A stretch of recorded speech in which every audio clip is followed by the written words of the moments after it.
Queridos alunos, hoje falaremos das afecções que acometem o sistema nervoso. Primeiramente, falaremos sobre a anatomia do sistema nervoso. O sistema nervoso é dividido em duas partes, o sistema nervoso central e o periférico. O central é formado pelo cérebro e pela medula espinhal, e o periférico é formado pelos nervos, gânglios e terminações nervosas. O sistema nervoso é um conjunto de órgãos do corpo humano que possuem a função de captar as mensagens e estímulos do ambiente, interpretá-los e arquivá-los.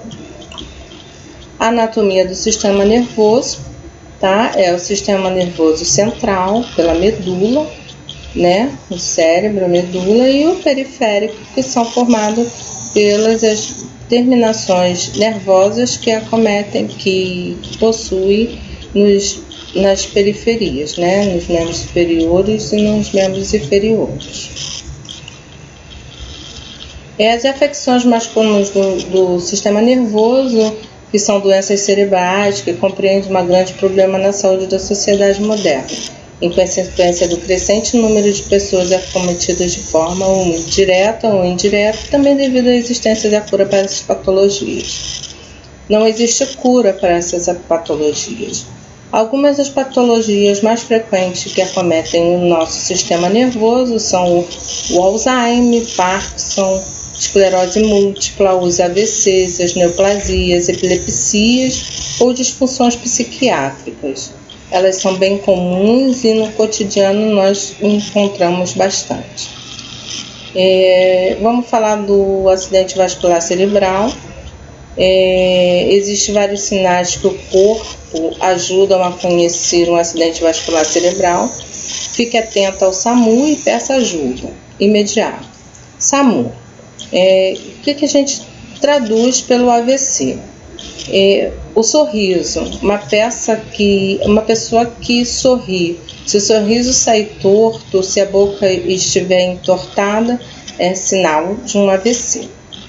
Se o braço de uma pessoa levantar, se a pessoa tiver alguma dificuldade de levantá-lo, isso pode ser característico de um AVC. Peça para a pessoa repetir uma frase ou mensagem qualquer. Se a pessoa não conseguir compreender ou não conseguir repetir a frase, uma mensagem, pode ser um AVC. Havendo qualquer um desses sinais, chame imediatamente o SAMU. O acidente vascular cerebral, também conhecido como derrame cerebral, popularmente, hoje nós não mais usamos, é uma doença crônica não transmissível e é uma das principais causas de morte, incapacidade adquirida e internações de todo o mundo.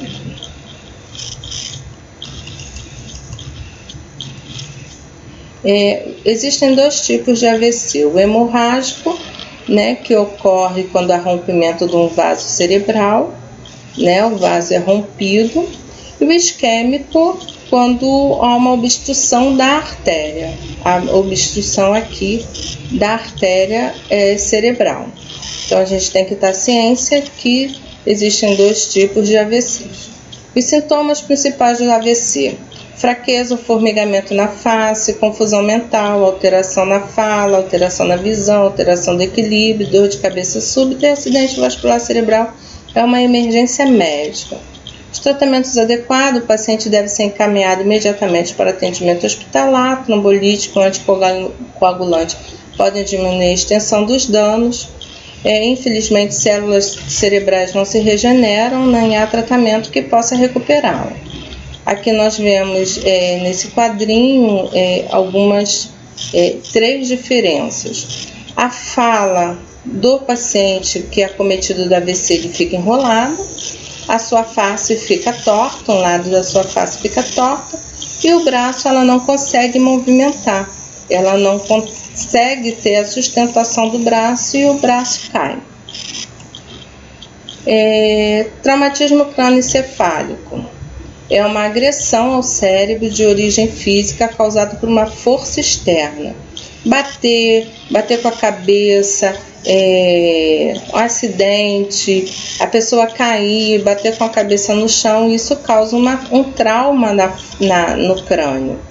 A gente atinge principalmente pessoas em idade economicamente produtiva numa faixa etária de 15 a 14 anos, mantendo uma relação maior com o sexo masculino e sustentando uma incidência de 2:1 em relação às mulheres. A partir do ano 2000, o traumatismo craniano começou a ser descrito como importante fator de óbito e incapacidade em suas vítimas e pela maioria das mortes precoces de traumatismo grave. Os sintomas, após um tombo ou bater com a cabeça, ele pode ter vários sintomas. Pode ter uma cefaleia, uma sonolência, uma insônia, uma irritabilidade, ansiedade, desmaio, fraqueza, diminuição da força das pernas, dificuldade de falar, distúrbio de personalidade, confusão mental, náuseas, vômitos, tonturas, movimento estranho nos olhos. Por isso que o importante quando essa pessoa cai, bate de cabeça, a gente não pode deixá-la dormir, tá? Porque ela pode ter todos esses sintomas e a gente não conseguir distingui-la. Importante a gente deixar pelo menos umas 2 horas esse paciente acordado. O tratamento consiste em uma estabilização das funções cardiovasculares e respiratórias. A hemorragia deve ser estancada. A hipotermia, esse paciente, quando ele bate com a cabeça e ele fratura esse crânio, ele pode ter uma hipotermia, uma baixa na temperatura corporal. Monitorar a pressão intracraniana e vários outros tratamentos que só podem ser feitos a nível hospitalar. Algumas figuras de trauma de crânio, né? Acidente, traumatismo jogando futebol. Isso é bem frequente no âmbito do esporte, né? E acidente automobilístico, bater de cabeça. Então a gente tem que ficar bem atento para esses traumatismos. Epilepsia é uma alteração temporária irreversível do funcionamento do cérebro que não tenha sido causado por febre, drogas ou distúrbios metabólicos. As causas mais frequentes são uma lesão no cérebro decorrente de uma pancada na cabeça, uma infecção meningite, que é uma infecção das meninges, a cisticercose, ovos de solitária no cérebro, abuso de bebidas alcoólicas. Os sintomas: a epilepsia, ela pode dar uma crise convulsiva, conhecida pelas pessoas e identificada como aquele ataque epilético. A crise de tipo ausência, conhecida como desligamento. A pessoa fica com o olhar fixo, perde contato com o meio e ela se perde totalmente naquele momento. O tratamento das epilepsias é feito através de medicamentos que evitam as descargas elétricas cerebrais anormais que são a origem de crises epiléticas. Acredita-se que menos que 5% dos pacientes com epilepsia no Brasil são portadores de estágios mais graves, ou seja, com necessidade de uso de medicamento contínuo.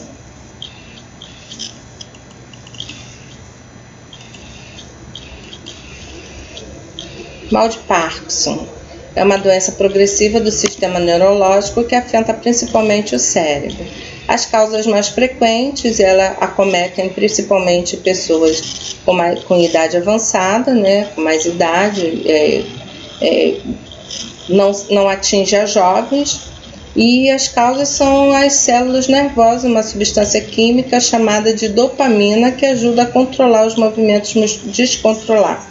O Parkinson ocorre quando as células nervosas do cérebro que produzem dopamina são destruídas lenta e progressivamente. Sem a dopamina, as células nervosas perdem a perda de função muscular. O Parkinson ele pode ser genético, por mutações genéticas específicas, podem ser envolvidas nas causas do Parkinson, e pelo meio ambiente, exposição a determinadas toxinas ou fatores ambientais. Os sintomas são tremores, lentidão,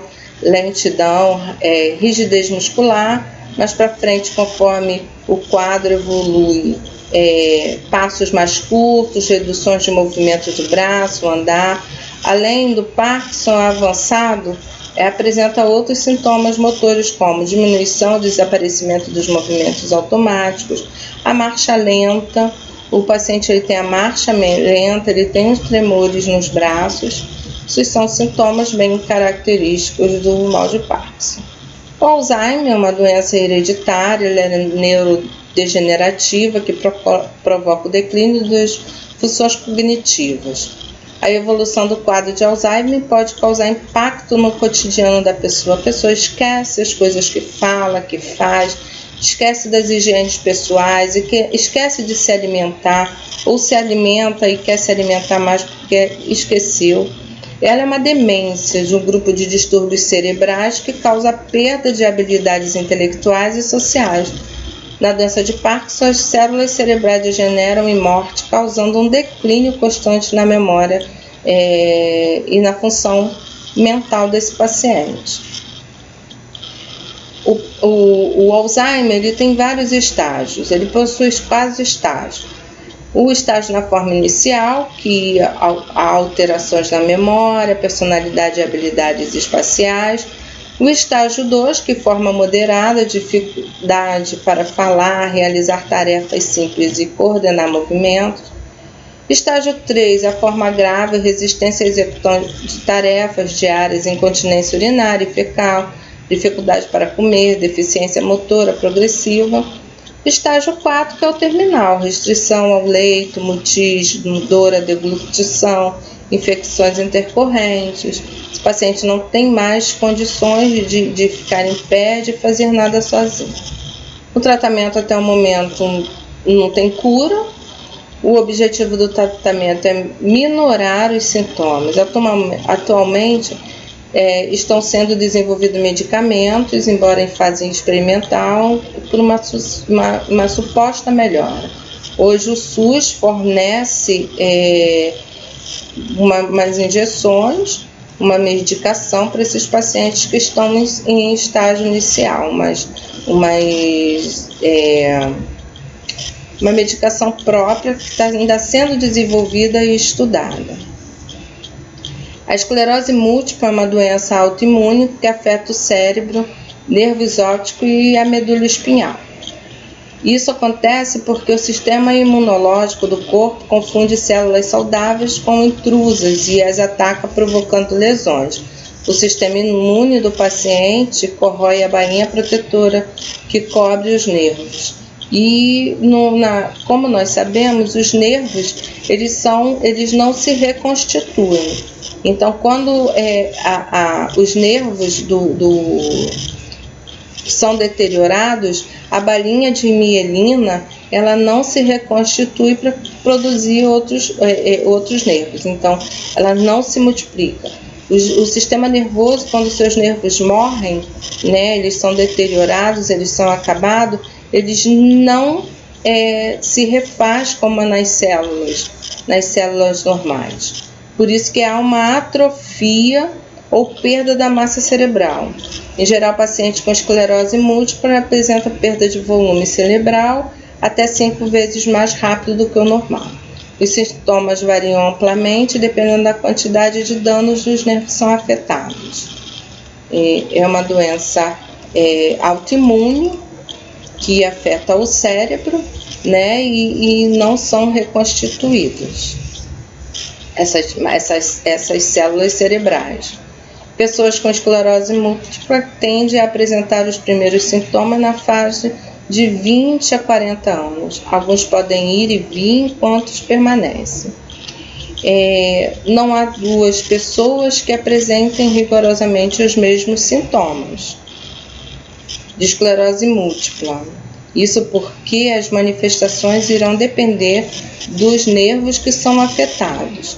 Alguns sintomas é a visão turva, fadiga, formigamento, perda de força, falta de equilíbrio, espasmos musculares. Você pode ter um último sintoma ou em seguida passar meses ou anos sem qualquer outro. O problema também pode acontecer apenas uma vez, ir embora e nunca mais voltar para algumas pessoas. Os sintomas tornam-se piores dentro das semanas ou meses.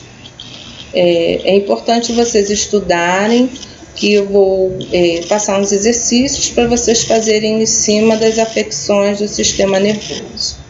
boa noite, bom dia, boa tarde, a hora que vocês estejam vendo.